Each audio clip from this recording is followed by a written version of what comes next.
On Thursday, President Cyril Ramaphosa is expected to give the final State of the Nation address for the 6th administration at Parliament in Cape Town.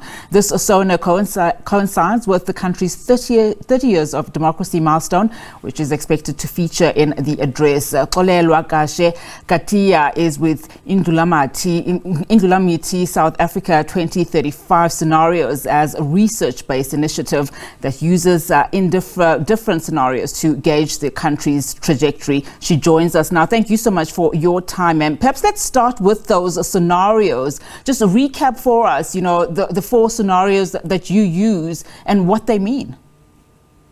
Good morning, Unati, and thank you for having me, and good morning to the viewers at home. Well, Indlulamithi SA scenarios actually came up with 3 scenarios back in 2018. And those were scenarios that sought to respond to a key question, which was to what extent would South Africa realize or attain social cohesion? And we set the marker for that at 2030, which was in line with the National Development Plan, but also the United Nations SDGs. From those scenarios, which were Gwara, Naila Walk, and also Isibujwa, we realized that during the COVID moment, as we set on to measure which way we're going through our barometer, we found that not only were we becoming more divided, but because of inequality that was intensified during COVID, we found that we were going deeper into the Gwara scenario, which was the state of lawlessness, despondency, and despair. So that's when we decided to refresh. And now we've just released a new set of scenarios, also again, 3 scenarios, and those are named after the birds this time around, not dance moves as we did back in 2018, which is also a full circle moment for us, because you will recall that the scenarios that inform the transition to democracy in 1994, the Mount Flair scenarios, also made reference to birds, and that's how the transition, played itself out. So again, as you're saying, it's 30 years after democracy. The scenarios that have been refreshed and will be fully launched by the end of the month also speak to the birds, and they also paint quite a dismal picture, again, coming from the state of lawlessness. I can't imagine you would tell us, just give us a sneak preview of some of those scenarios that you will be launching at the end of the month. But be that as it may, your work largely predicts the country's trajectory, as you're saying. But how have you been able to then measure just the accuracy of some of your predictions? What have been some of your hits and misses, particularly as you go into releasing some of those new scenarios? Well, it's first, I think we're not trying to predict the future.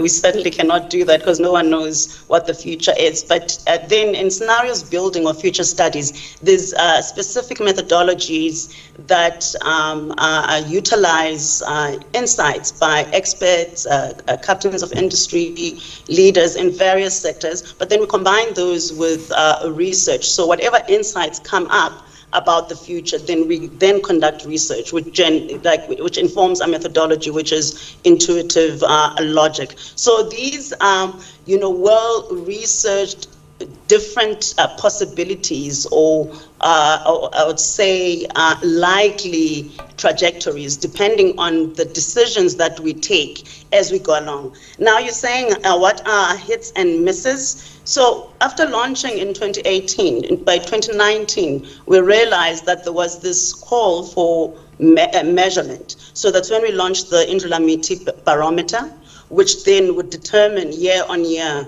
which of the 3 scenarios were emerging. And that's how we realized that we're actually in deep state of lawlessness, with shadow states forming, and a lot of those issues, including the complete erosion of the state coffers, and us going to the IMF during COVID, and all those things were all written in there. But the miss would be that we imagine this happening around 2029, around that election of 2029. However, it happened in 2021 to 2022, and it was just getting worse and worse. And so I would say that's we're very accurate in our in terms of how we researched and how we came up with the different trajectories. And I'd say a miss. Well, it was a possible miss because we were reluctant to write the Gwara Gwara scenario, which we ended up in, because it was so horrific back then. We did not imagine the country, landing itself in that position.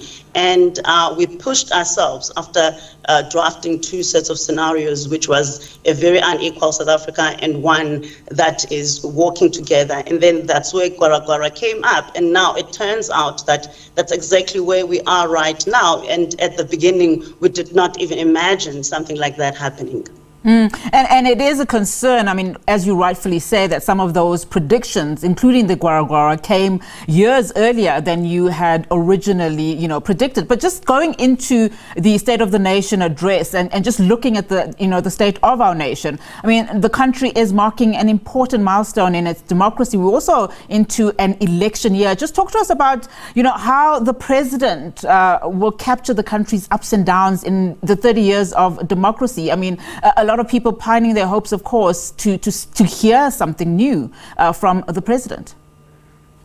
I imagine that the president would also reflect on all the research that they've been doing, especially from the presidency, the various reviews. I mean, there's the 30-year review that they do, and I mean, every decade they would release these reviews of the state of the nation. So being such an important year, I'm assuming that would be, the reflections will be drawn on that. But I mean, it's an election year, so there will be a lot of, a lot of reflection on the achievements and maybe some promises, which could be, a dangerous terrain, because you'll remember the last Sona, when there was 100 days promise for a social compact, which we also coincidentally were studying as part of the ways through which we can mitigate the Gwara Gwara scenario. But now that has quietened down. You're not hearing much about the social compact. So I'm wondering if he would go there, especially after the outcry around the 100 days of social compacting that doesn't seem to have been achieved. But most certainly the election date would also be maybe another expectation. I know there's various parties that are expecting an announcement, even though there is talk of a delay, but it all has to happen within the constraints of the Constitution.